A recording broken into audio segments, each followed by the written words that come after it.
Magandang gabi po sa inyong lahat. Gandang gabi po, Padre. Siguro lahat tayo na mga taga rito ay nalaman yung siguro matagal na panahon na, hindi matagal, mga ilang, I think more than a year na nagkaroon ng sunog dito po sa atin sa paglampas lamang ng tulay dito sa atin sa Paco.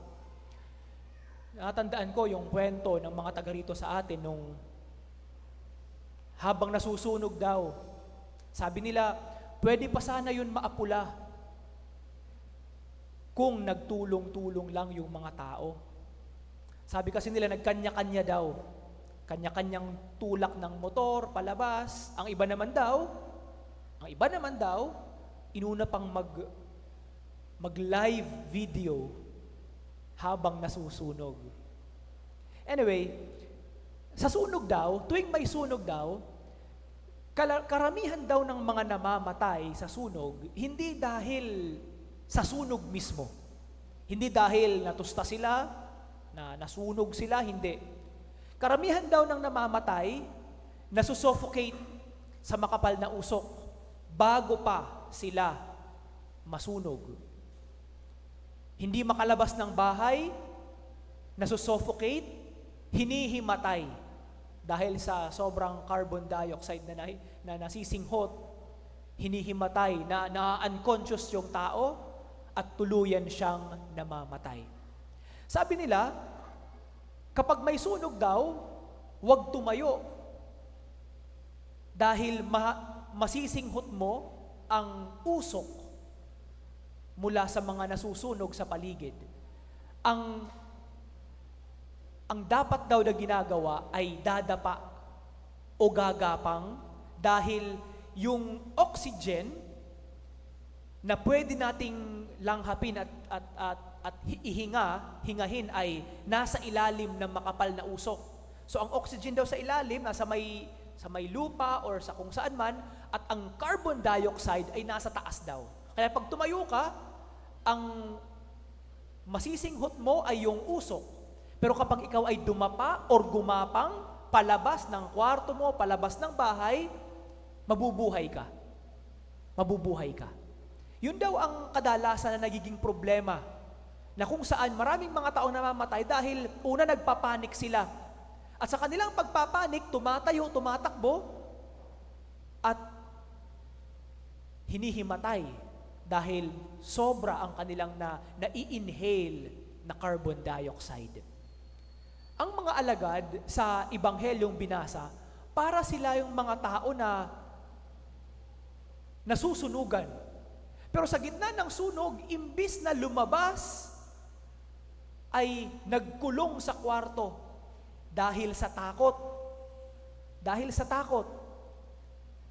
Ang kinatatakutan nila, dahil baka hanapin sila ng mga Hudyo. At kapag sila ay nakita, sila rin ay ipako sa krus, patayin, tulad ng kanilang guro na si Jesus. Kaya yung mga alagad, imbis na lumabas dahil sa takot, nagkulong sa kwarto, nagkulong sa isang bahay, ayaw magpakita sa mga tao. Kumbaga, parang mga taong nasusunugan, pero imbis na lumabas para lumawak ang paningin, nagkulong sa kwarto. At nung nakita sila ni Jesus, or nung pumasok si Jesus sa bahay na kanilang tinutuluyan, at nakita nila si Jesus, laking tuwa nila. Laking tuwa nila. Parang mga tao na nakakita ng bumbero. Sino nga bang hindi matutuwa kapag ikaw ay nasusunugan, nakakita ka ng bumbero, tagapagligtas, di ba? Eto na ang bumbero, papatay sa sunog. Yun ang kanilang feeling. Sa takot nila, eto, buhay na buhay ang kanilang guro. Kaya nga, ang mga unang salita na sinabi ni Jesus sa kanila, sumainyo ang kapayapaan. Peace be with you. Ang mga alagad, nandun sa punto ng kanilang buhay na natatakot, hindi alam ang gagawin, naguguluhan dahil sa mga pangyayari. At sa pagkakataong ito na nakita nila si Jesus, ang iba sa kanila natakot, ang iba sa kanila natuwa, ang iba sa kanila nagulat. Dahil alam nila, nakita naming namatay ito. Bakit ito buhay na buhay sa aming harapan? Kaya nga, ang mga unang salita na sinabi ni Jesus, mga salita upang mapanatag ang kanilang kalooban. Sumainyo ang kapayapaan. At pagkatapos niyang sabihin ito, ano ang ginawa ni Jesus? Hiningahan niya. Hiningahan. Binigyan ng panibagong buhay. Kumbaga, kung mga tao silang mga nasusunugan, hindi makahinga dahil sa takot, eto na yung si Jesus, may dalang oxygen. Binigyan sila ng panibagong buhay. Hiningahan sila upang mapanatag ang kanilang kalooban. Mga kapatid, ang kapiyastahan ng Pentecostes ay una, ito ang birthday ng ating simbahan. Sa panahon ng Pentecostes o sa araw ng Pentecostes, itinatag ni Jesus ang kanyang simbahan. At pangalawa, sa kanyang pagtatatag ng simbahan, ibinigay niya ang utos sa kanyang mga alagad. Hiningahan sila, ibinigay sa kanila ang Espiritu. Ang Espiritu Santo, ang siyang nagbigay sa kanila ng panibagong buhay mula sa kanilang takot na nararamdaman sa pagkamatay ni Jesus. Ang Espiritu ang parang oxygen natin tuwing tayo ay nasusuffocate sa dami ng mga problema na ating kinakaharap sa ating buhay. Ang Espiritu Santo ang siyang parang oxygen natin, nagbibigay sa atin ng panibagong hangin upang gumaan ang ating kalooban kapag humaharap tayo ng maraming mga pagsubok sa buhay. Yun nga lang, tulad ng isang tao na nasusunugan, kapag ikaw ay tumayo, ang masisinghot mo ay ang carbon dioxide. Kaya nga, kinakailangan, tulad ng isang tao na susunugan, kailangan nating dumapa o gumapang. Kailangang magpakumbaba. Pagpapakumbaba. Yun po siguro ang susi sa Espiritu Santo. Hindi papasok sa atin ang Espiritu kapag mapagmataas tayo. Kapag ang tingin natin sa ating buhay, kaya kong solusyonan ang lahat ng problema. Hindi papasok ang Espiritu sa atin kung ang tingin natin, hindi ko kailangan ng Diyos. Kaya ko ang lahat. Hindi papasok ang Espiritu sa atin kapag mataas ang tingin natin sa ating sarili. Kailangan nating matutong lumuhod, dumapa sa harapan ni Jesus, magpakumbaba at tanggapin ang Espiritu. Kilalanin natin sa ating sarili, hindi ko kaya ang lahat. Kailangan ko ang Diyos. Ito yung feeling ng mga alagad. Nung nakita nila si Jesus, tuwang-tuwa sila.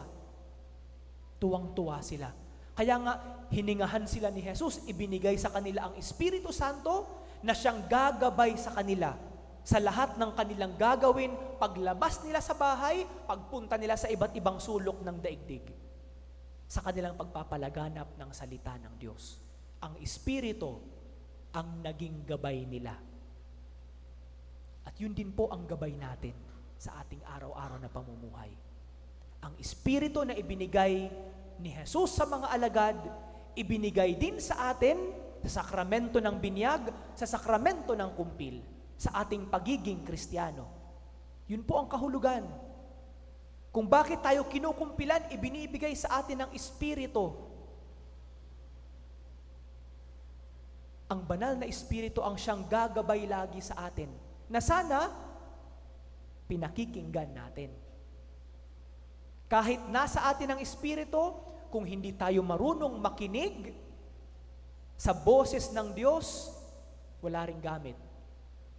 Wala ring gamit ang kanyang presensya sa atin. Kaya mga kapatid, ngayong panahon ngayong linggo ng Pentecostes, ito po ang ating alalahanin at pagnilayan.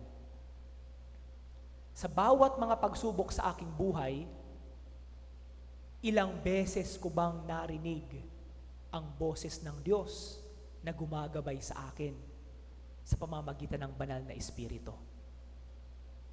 Natuto ba akong lumuhod sa pagharap sa mga hamon sa buhay? O patuloy akong tumayo at naging mapagmataas sa aking sarili? Sa panahon ng krisis, tinuruan ko ba ang aking sarili na lumuhod sa harapan ni Jesus at humingi ng tulong? O patuloy kong ipinakita sa ibang mga tao na ako ay malakas, na ako ay matatag, na wala akong kailangan sa ibang mga tao, kaya ko ang aking sarili? Ito po ang itinuturo sa atin sa panahon ng Pentecostes. Ang pagbibigay ni Jesus sa Espiritu sa mga alagad ay upang sila ay gabayan at mapanatag ang kanilang kalooban. Sa punto ng buhay mo ngayon, humaharap ka ba ng mga pagsubok, ng mga problema, ng mga kahirapan at kahinaan sa buhay? Hilingin ang patnubay at gabay ng Espiritu Santo.